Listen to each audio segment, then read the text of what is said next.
तो बीपीएससी जिस प्रकार से अपने लेवल को ऊपर कर रही है और आप सभी एक तरह से निराश भी हो चुके हैं कि 68th में जिस तरह से क्वेश्चंस पूछे गए वो देख के ऐसा लगने लगा कि अब हमें अपनी तैयारी जो है यूपीएससी लेवल तक लेके जानी पड़ेगी। तो आज मैंने सुधीर कुमार जो 66th के टॉपर रैंक 1 हमारे साथ हैं, जो आपको बताएंगे कि किस प्रकार से प्रीलिम्स आप क्रैक कर सकते हैं। उससे पहले 2-3 बातें मैं अपनी तरफ से रखना चाहता हूं कि अब जो हम तैयारी करने जा रहे हैं उसमें एक तो हमें डीपली, मैं बार बार बोलता हूं कि आपको डीपली जो है स्टडी करनी होगी। दूसरी जो है, अब तक जो है वर्ल्ड लाइनर बुक से काम चला रहे थे वो नहीं करनी पड़ेगी, अब हमें जो है पूरे कॉन्सेप्ट के साथ पढ़ाई करनी होगी। तो उससे क्या होगा कि मेंस भी प्रिपेयर होगी और साथ में आपकी इंटरव्यू की भी तैयारी होती चली जाएगी। तो आज जो है सुधीर 3-4 दिनों के बाद जो है बहुत स्टडी के बाद और क्वेश्चंस के पैटर्न को देखने के बाद कुछ बुक्स भी और उसके जो चैप्टर्स है खास तौर से कि सिलेक्टिव होकर कैसे हम स्टडी कर सकते हैं, कम समय में हम अपनी स्टडी को कैसे एक शार्प रूप दे सकते हैं कि आपका प्रीलिम्स जो है क्लियर तो हो ही जाए, साथ में मेंस में भी आपको हेल्प मिल सके। और चूंकि रैंक 1 है तो निश्चित रूप से मुझे लगता है कि यह वीडियो जो बनने वाला है काफ़ी मज़ेदार बनने वाला है और आप लोगों का फीडबैक का भी इंतजार रहेगा ताकि सुधीर जो है आगे से आप लोगों को कुछ और भी ट्रिक्स और टिप्स जो है आपको दे सके। तो ज़्यादा हम बीच में बोलेंगे नहीं, मेरी वीडियो तो आते रहती है, लेकिन लास्ट में हम इतना ज़रूर कहेंगे कि इस वीडियो को अंत तक देखिएगा क्योंकि सभी सब्जेक्ट को एनालाइज किया गया है ताकि आपका प्रीलिम्स जो है वो क्लियर हो सके। काफ़ी मेहनत के बाद तैयार किया गया है, घंटों के मेहनत के बाद, और चूंकि इतने ब्रॉड एस्पेक्ट में तैयार की गई है कि आप लोगों को ज़रूर हेल्पफुल होगा। तो मैं बस अब सुधीर को कहूँगा कि एक सब्जेक्ट वाइज चैप्टर वाइज जो है वो बताएं दीजिए। मेरा नाम सुधीर है। मैं 66 बीपीएससी में मैंने रैंक 1 किया है और मैं अभी यूपीएससी का इंटरव्यू भी देकर आया हूँ। बहुत सारे समय को देने के बाद और क्वेश्चंस को एनालाइज करने के बाद ज़्यादातर मैंने 68 के पेपर को एनालाइज किया। तो मैंने देखा कि जो पैटर्न है वो यूपीएससी से के जो बुक्स हैं, स्टैंडर्ड बुक्स हैं, उस पर बहुत ज़्यादा अभी से चेंज किया गया बीपीएससी का। तो मैंने सोचा कि क्योंकि पढ़ने के लिए हमारे पास इनफाइनाइट बुक्स हैं और सब कुछ मटेरियल अवेलेबल है, तो कैसे हम चीज़ों को कम रखकर और कम मेहनत के साथ ज़्यादा आउटपुट लाकर और प्रीलिम्स को क्वालिफाई कर सकते हैं। हमें वो 150 में 150 लाने की ज़रूरत नहीं है क्योंकि प्रीलिम्स सिर्फ क्वालिफाइंग होता है, तो सिर्फ क्वालिफाई करने के लिए हमें पढ़ना है।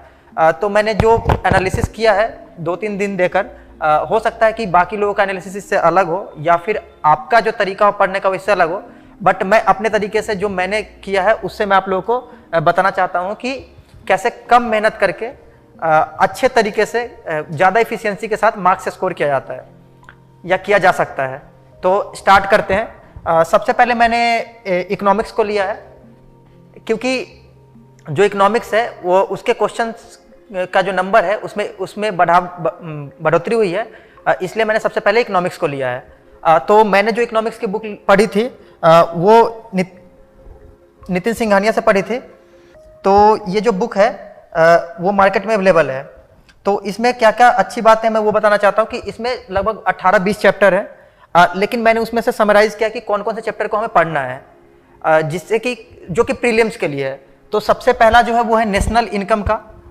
नेशनल इनकम का सबसे पहला, जिसमें कि जीडीपी, जीएनपी इन सब के बारे में समझाया गया और बेसिक डेफिनेशंस दी गई है। तो इससे बहुत बार डायरेक्ट क्वेश्चंस आते हैं। दूसरा जो है वो इन्फ्लेशन का है। इन्फ्लेशन में कि कैसे कोई चीज़ इंक्रीज करता है, तो ये 3rd नंबर चैप्टर है, तो आप देख सकते हैं।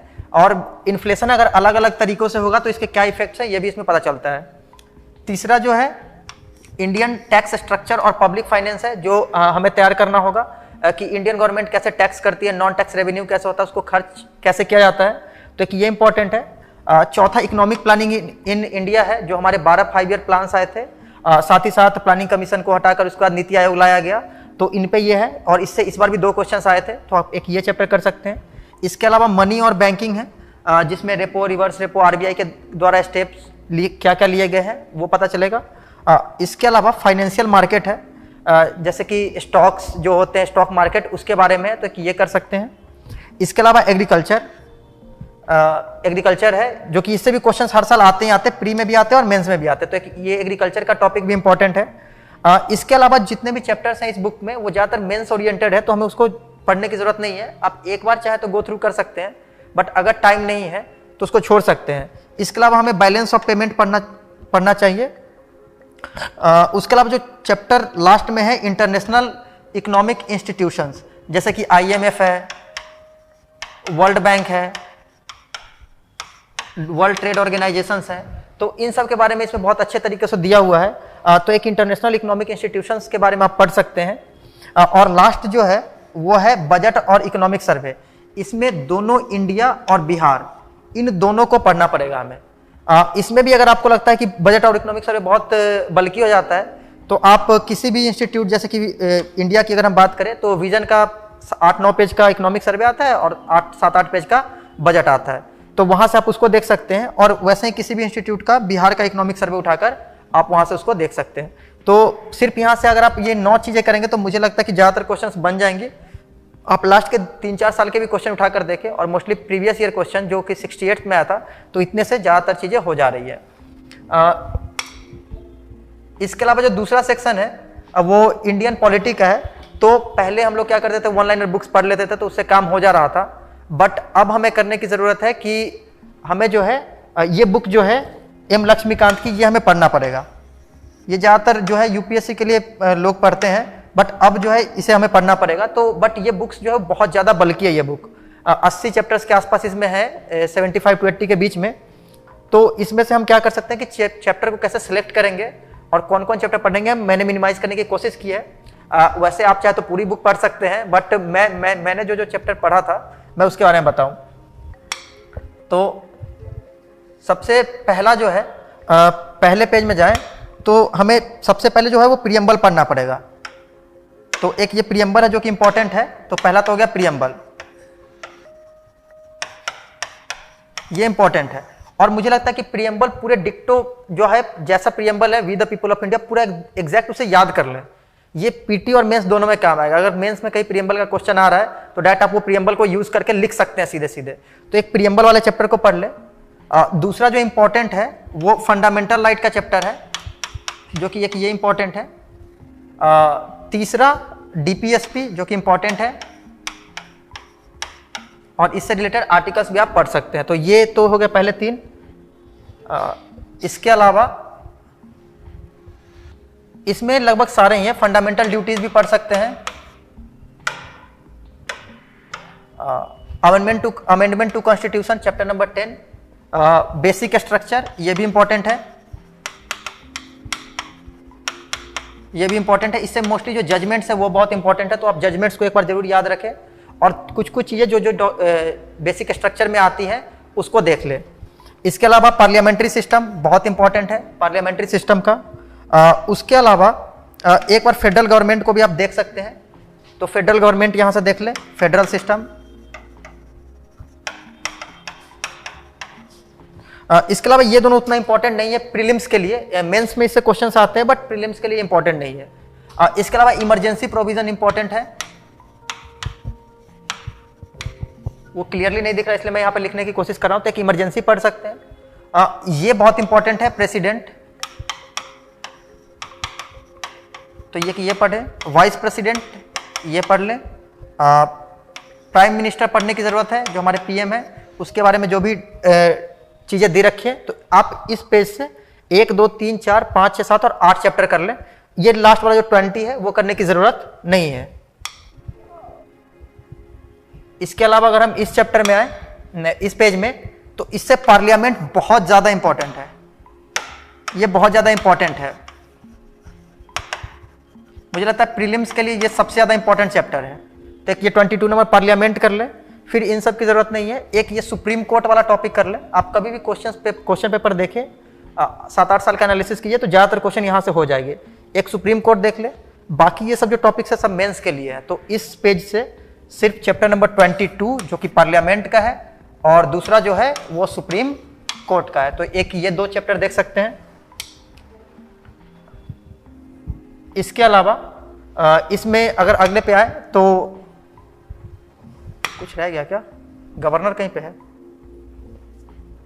एक सेकंड। हाँ, इस पेज में एक गवर्नर भी है जो नीचे है। तो एक गवर्नर का टॉपिक भी इंपॉर्टेंट है, तो ये गवर्नर वाला भी देख लें। एक ये इंपॉर्टेंट है। फिर आगे चलते हैं। यहाँ पर। तो इससे जो इंपॉर्टेंट है वो है एक चीफ मिनिस्टर, जो कि हमें पढ़ना है। इसको सीएम लिख देते हैं, चीफ मिनिस्टर। इसके अलावा स्टेट लेजिस्लेचर, जैसे उधर पार्लियामेंट बहुत इंपॉर्टेंट है, पार्लियामेंट, उसी तरीके से यहाँ से स्टेट लेजिस्लेचर बहुत जरूरी है। तो एक स्टेट लेजिस्लेचर आप देख सकते हैं। यहाँ से ये तीनों इंपॉर्टेंट है, हाई कोर्ट, ट्रिब्यूनल और सबऑर्डिनेट कोर्ट। तो ये तीनों ही देख लें, हाई कोर्ट भी देख लें, ट्रिब्यूनल भी और सबऑर्डिनेट कोर्ट भी। इसके अलावा यहाँ से जो बहुत इंपॉर्टेंट चैप्टर है वो पंचायती राज है। इसको और पार्लियामेंट को मैं बोलता हूँ कि और कोई चैप्टर ना पढ़े अगर पॉलिटी में, ये और पार्लियामेंट, ये दोनों चैप्टर बहुत अच्छे से पढ़ के जाए, जितने अच्छे से आप पढ़ सके, 10 बार 8 बार जितनी बार पढ़ सके। तो एक तो पंचायती राज हो गई और दूसरा पार्लियामेंट हुआ, जो कि बहुत इंपॉर्टेंट है। म्यूनसिपैलिटी भी पढ़ लें एक बार, क्योंकि बहुत से डेफिनेशन है इसमें, कैंटोनमेंट बोर्ड क्या होता है, म्यूनसिपैलिटी क्या है, म्यूनसिपल कॉर्पोरेशन, तो एक ये देख लें। इसके अलावा आगे अगर चलते हैं तो इसमें से जो इंपॉर्टेंट है वो एक इलेक्शन कमीशन है इंपॉर्टेंट, ये मेंस में भी बहुत ज़्यादा इंपॉर्टेंट होता है। इसके अलावा एक फाइनेंस कमीशन है, इसके फाइनेंस कमीशन, इसके आर्टिकल भी याद रखें। इसके अलावा इसमें एक कैग का है, इसका भी आर्टिकल याद रखें, CAG। और तो बाकी इसमें इंपॉर्टेंट नहीं है बहुत ज़्यादा। तो एक ये 3 चैप्टर्स हैं, एक तो इलेक्शन कमीशन, दूसरा फाइनेंस कमीशन, तीसरा कैग। हाँ, एक यहाँ से अगर देखें तो इसमें एक नीति आयोग है जो हमें पढ़ने की जरूरत है। ये इकोनॉमिक्स से भी हो जाएगा, जो नीति आयोग है वहाँ से भी आप इसको देख सकते हैं। नितिन सिंघानिया में ये दे रखी है, तो वहाँ से भी देख लेंगे तो काम अपना हो जाएगा। फिर इसके अलावा यहाँ से अगर हम देखें तो इस चैप्टर में एक लोकपाल और लोकायुक्त है जो कि इंपॉर्टेंट है, लोकपाल और लोकायुक्त है जो इंपॉर्टेंट है। उसके अलावा और कोई इंपॉर्टेंट नहीं है। तो एक लोकपाल लोकायुक्त देख सकते हैं। इसके अलावा अगर हम इसमें देखें तो एक तो इलेक्शन के लॉज देख लें, इसमें जो है इलेक्शन के लॉज देख लें। अगला इलेक्टोरल रिफॉर्म्स, जो कि डिफरेंट रिफॉर्म्स आए हैं और बहुत सारी कमिटीज जो बैठाई गई थी, उसको देख सकते हैं। उसके अलावा एंटी डिफेक्शन लॉ, ये बहुत न्यूज में रहता है हमेशा ही, तो इसको आप देख सकते हैं।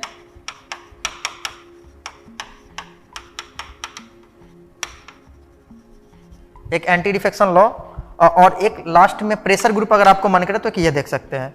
इसके अलावा पॉलिटी में और कोई चैप्टर करने की जरूरत नहीं है, ये प्रेशर ग्रुप है हमारा।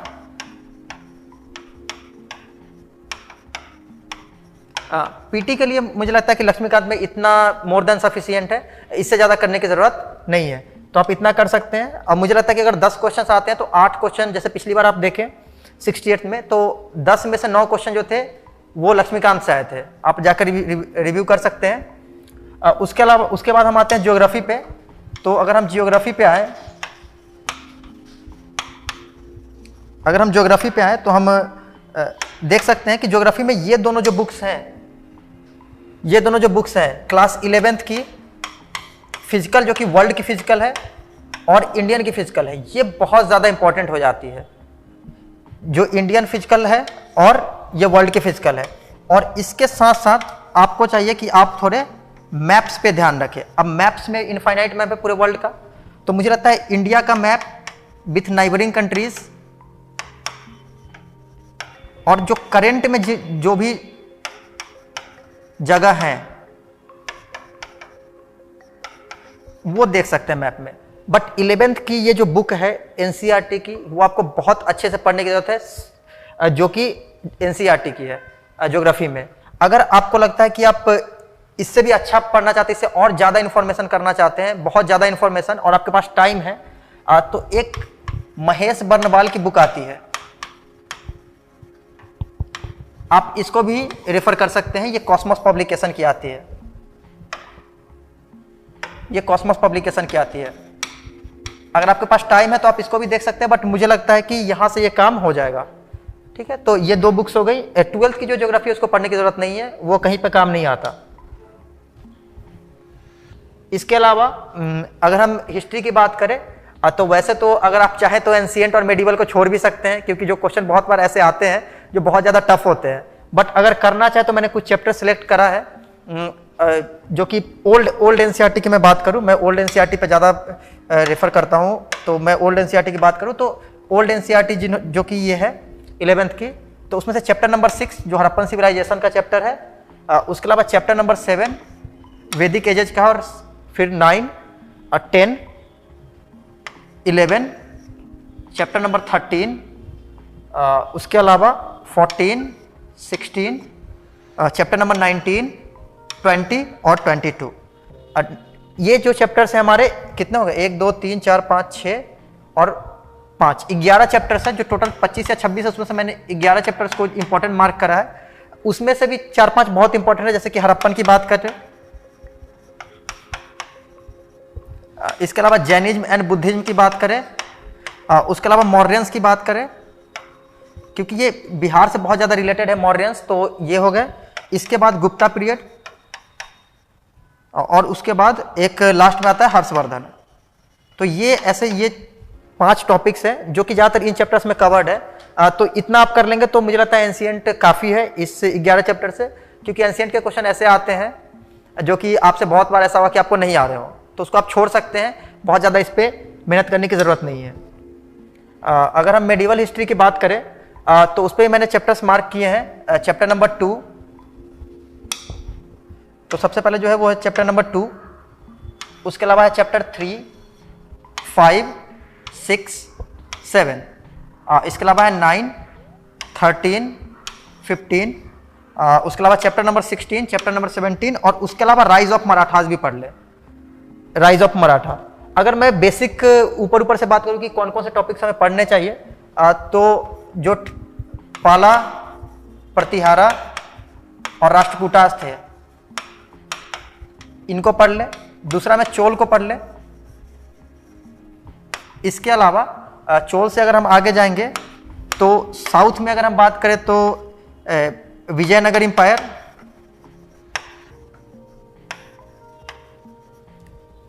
और इसके अलावा जो है यहां से शेरशाह सूरी, और अगर मुगल की बात करें तो अकबर, ये इंपॉर्टेंट है। इसके अलावा आप दिल्ली सल्तनत चाहे तो ऑप्शन में रखें कि दिल्ली सल्तनत,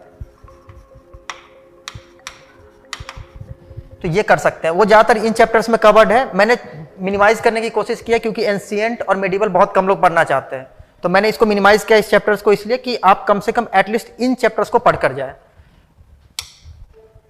इसके अलावा मॉडर्न इंडिया हिस्ट्री, फिर से इससे सबसे ज्यादा क्वेश्चन आते हैं और बिहार से, तो इसके लिए मुझे लगता है कि ये इंपॉर्टेंट है, इसमें भी प्रायोरिटी आप दे सकते हैं। सबसे ज्यादा जो क्वेश्चंस आते हैं वो ऐसे इवेंट जो कि 1900 के बाद हुए हैं, स्वदेशी मूवमेंट से लेकर 1947 तक के, ये स्वदेशी से लेकर 1947 यहाँ तक को आपको बहुत अच्छे से कवर करके जाना है। मुझे लगता है कि 200 के आसपास इतने में पेजेज होंगे, उस पेज को बहुत अच्छे से पढ़ना है।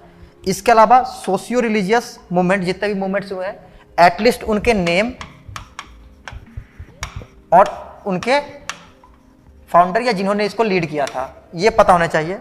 1857 के रिवोल्ट, इसमें बहुत ज़्यादा करने की ज़रूरत नहीं है, प्लेस और वहाँ के जो लीडर थे वो आप रिवाइज याद कर सकते हैं, और ट्राइबल रिवोल्ट्स में जो रिवोल्ट थे वो, और वहाँ प्लेस कहाँ पर हुआ था और वहाँ के लीडर्स, बस आपको ये कर ले तो ज़्यादातर क्वेश्चंस यहाँ से बन जाएगा।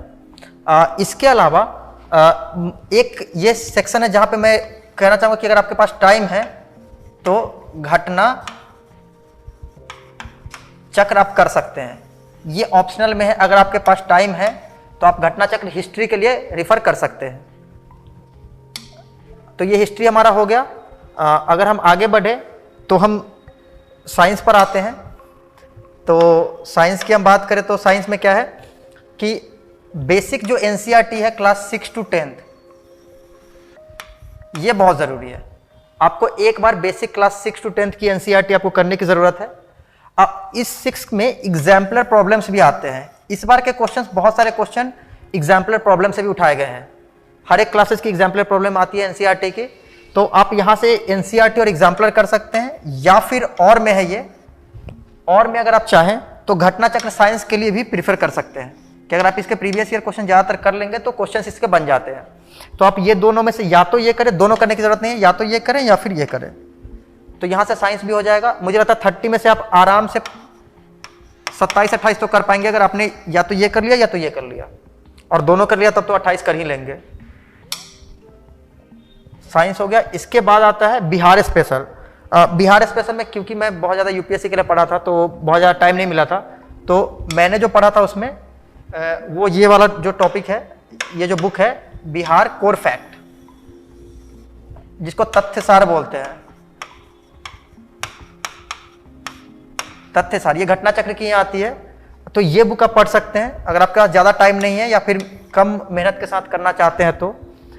इसके अलावा अगर आप हिंदी में कंफर्टेबल हैं तो इम्तियाज अहमद सर की जो बुक है बिहार एक परिचय, उससे कर सकते हैं अगर आप हिंदी में कंफर्टेबल है, बट ये बुक बहुत बल्कि है। उसी तरीके से बिहार समग्र है, ये इंग्लिश और हिंदी दोनों में है, लेकिन ये भी बुक बहुत बल्कि है। तो अगर आपके पास टाइम है तो या तो और है ये, या तो आप इम्तियाज अहमद सर की बुक करें या फिर बिहार समग्र करें। लेकिन अगर आपके पास टाइम कम है या फिर आपको बहुत ज़्यादा बिहार के बारे में पढ़ने में मज़ा नहीं आ रहा, तो आप ये घटना चक्र की जो तथ्य सार आती है या फिर कोर फैक्ट्स, आप उससे ही पढ़ सकते हैं। इसमें वो करंट अफेयर भी ऐड करते जाते हैं, तो वो भी इसमें से हो जाएगा। इसके अलावा जो लास्ट है वो करंट अफेयर्स है। तो मैं बार बार कहता हूँ कि करंट अफेयर्स को हल्के में नहीं लेना है। मैं आपको बता दूँ, मेरे टाइम में 36 के आसपास क्वेश्चन आए थे करंट अफेयर में, और मेरे 34 क्वेश्चन सही थे, और यही करंट अफेयर था जिसने मुझे प्रीलिम्स में आराम से सिलेक्ट करवा दिया था। तो मैंने जो बुक पढ़ी थी वो मैं बता दूं, केबीसी नैनो, ये बुक पढ़ी थी, बहुत स्टैंडर्ड बुक है, ये बहुत लोग प्रीफर करते हैं। और दूसरा जो मैंने पढ़ा था, ये हर मंथ आता है टॉप रैंकर्स, ये उसकी मंथली मैगजीन्स होती है टॉप रैंकर्स की। ये जो आती है मैगजीन्स वो एसएससी वालों के लिए आती है, जो जीडी में होते हैं उनके लिए आती है, लेकिन मैंने इसको पढ़ा था। तो आप ये थोड़ी सी बल्कि बुक है, लगभग 80-85 पेज की रहती है हर मंथ में, बट उसमें ऐसे पूरे बटे हुए रहते हैं कंटेंट हर मंथ के। तो आप इसमें से चीज़ों को सिलेक्ट कर सकते हैं कि इंटरनेशनल इज इंपॉर्टेंट है, नेशनल इज इंपॉर्टेंट है, साइंस एंड टेक उतना इंपॉर्टेंट नहीं है तो इसको आप हटा सकते हैं। कोई डेथ किया तो बहुत ज़्यादा इंपॉर्टेंट नहीं है, एक आध क्वेश्चन आएगा तो इतना तो रिस्क ले सकते हैं। रैंकिंग वाला इंपॉर्टेंट है, कोई रिपोर्ट अगर आई है तो इंपॉर्टेंट डेज ये एसएससी में इंपॉर्टेंट होता है, हमारे यहाँ इंपॉर्टेंट नहीं होता, तो इसको हटा सकते हैं। बैंकिंग इकोनॉमी ये भी ज़रूरत नहीं है। अवार्ड रिकॉग्नाइजेशन ज़रूरत है, तो आप यहाँ से चीज़ों को सिलेक्ट कर सकते हैं। स्पोर्ट्स ज़रूरत है यहाँ पर, और सबमिट और एमओयू, एक आप बुक एंड ऑथर्स को हटा सकते हैं, एक आध क्वेश्चन आता है, और एक ये कर ले। तो ये अगर 5-6 टॉपिक कर लेते हैं, तो मैंने ये बहुत ज़्यादा अच्छे से करा था, और इसमें भी सिलेक्टेड ऐसे जैसे 5-6 को ट्राई किया तो उससे ज़्यादातर क्वेश्चंस बन गए थे। इसके अलावा जो बिहार के आते हैं उसके लिए मैंने स्टडी IQ आती है, आप दूसरे किसी का भी पढ़ सकते हैं। स्टडी IQ वीडियो आती है, वो 6 महीने में 2-2.5 घंटे की वीडियो निकालते हैं, तो 2 वीडियो 2.5 घंटे की 5 घंटे में ये बिहार का करंट अफेयर यहाँ से क्लियर हो गया था। आप यूट्यूब पे कोई भी एक स्टैंडर्ड जो भी यूट्यूब चैनल से आप वहाँ से भी देख सकते हैं, किसी इंस्टीट्यूट का आप देख सकते हैं, तो वहाँ से ये करंट अफेयर ये भी हो जाता है। मैं स्टडी IQ को देखता था, एक IAS PCS फैक्ट्री करके है, यहाँ से भी आप देख सकते हैं, इसकी बहुत अच्छी वीडियोज़ आती है, तो ये भी बहुत अच्छी वीडियो है, तो आप ये भी देख सकते हैं। तो मुझे लगता है कि मोर और लेस जो कम मेहनत करके जो है हम कर सकते हैं वो मैंने बता दिया, कैसे चीज़ों को मैंने सिलेक्टिव किया था। और मेरे प्री में बहुत अच्छे मार्क्स तो नहीं थे, बट उस टाइम में जो मेरे मार्क्स थे वो 112 थे, और सिर्फ मैंने 3 महीने तक की उस समय तैयारी करी थी। तो इसलिए कि कम मेहनत करके कैसे कौन कौन चीज़ों को प्रायोरिटाइज करना है ये हमें देखना है। तो मैंने कोशिश करा है कि आपको इससे बेनिफिट मिले। सबका अपना स्ट्रेटजी होता है, फिर से सिर्फ यही नहीं है जो मैंने अपना स्ट्रेटजी बनाया, आप सिर्फ उसी से ना पढ़े। आपको अगर लगता है कि आपकी स्ट्रेटजी इससे बेहतर है तो आप वही फॉलो करें, कंपल्सरली इसको फॉलो करने की ज़रूरत नहीं है। इसके अलावा आपके कमेंट्स का वेट करेंगे हम लोग कि आप कमेंट करें, और ये बहुत एनालिसिस करने के बाद कम से कम मैंने इस पे 67-68 को मैंने जो एनालिसिस किया है, जो मैंने किया था कि एनालिसिस, तो मैंने खुद ही इस पे 4-5 दिनों का टाइम दिया, तब मैंने ये वीडियो बनाया। ये जो स्लाइड्स है मैंने फिर तैयार करा है, ऐसे नहीं है कि मैं बस आ गया हूँ कहीं से उठकर इसको बोल दिया है, ठीक है। और बाकी मैंने जो और भी बहुत चीज़ें देखी हैं उसमें कि बहुत लोग आप लोग out of the motivation run out हो जाते हो, तो हमें हमेशा मोटिवेटेड रहना है। अब मोटिवेशन कैसे आएगा? अब अगर मैं अभी आपको मोटिवेट करूंगा, बहुत ज़्यादा मोटिवेट करूंगा, आप 4-5 दिन तक मोटिवेटेड रहोगे, उसके बाद क्या होगा, आपका मोटिवेशन धीरे धीरे लो होगा। तो आपको ना एक बोलते हैं वर्ड यूज होता है सेल्फ मोटिवेशन। तो सेल्फ मोटिवेशन ये आपके अंदर आना चाहिए। और दूसरा, एक अच्छा ग्रुप रखें। ये यूपीएससी में मुझे लगता है कि सबसे ज़्यादा, या फिर सिविल सर्विसेज की तैयारी में बहुत इंपॉर्टेंट है। एक अच्छा पीयर ग्रुप होना चाहिए। हर एक प्रॉब्लम को आप शेयर कर सके, हर चीज़ों को बात कर सके, टॉपिक्स डिस्कस कर सके। कोई भी चीज़ पढ़ा, जैसे हम लोग लंच में ऐसे तो होते थे कि बैठ गए किसी टॉपिक पर डिस्कस कर रहे हैं, तो अच्छा मेंस का कंटेंट बन जाता था वहाँ से। तो आप ये एक अच्छा ग्रुप रखें। और एक क्राइसिस मैन होता है, क्राइसिस मैन या फिर वुमेन, जिसको अगर आप कभी भी टेंशन में गए तो आप इससे बात करके आप हमेशा खुश हो जाए। ऐसे एक आदमी होना चाहिए आपके पास कि जो कि आपकी क्राइसिस को दूर करे। बाकी हमेशा मोटिवेटेड रहे। मोटिवेटेड रहने के लिए यह है कि आप अपनी तरफ से जितना दे सकते हैं दे। रिजल्ट पे बिल्कुल ध्यान ना दे कि इस बार हुआ अगली बार ना हुआ, कोई बात नहीं है। इस बार नहीं हुआ, 2-3 बार नहीं हुआ। बहुत लोग ऐसे हैं जो छठे अटेम्प्ट में पास करते हैं। यूपीएससी में देख लीजिए, बीपीएससी में देखिए 32-34 साल के होते हैं तब भी वो सिलेक्टेड होते हैं। तो ऐसा नहीं है कि लोग सिलेक्टेड नहीं हुए ज़्यादा एज होकर या फिर 4-5-6 अटेम्प्ट देने के बाद। कोशिश करते रहें, ट्राई करते रहें, आप कर सकते हैं। कमेंट्स का इंतजार रहेगा, तो कमेंट कीजिएगा कि और अगर आपको लगता है कि मेंस में या किसी चीज़ में ऐसे कुछ टॉपिक्स को बनाया जा सकता है तो आप कमेंट में डालिएगा। तो फिर मैं ट्राई करूँगा जब भी मुझे टाइम मिलता है मैं इस प्लेटफॉर्म पर आकर आपसे बात कर सकूँ। Thank you.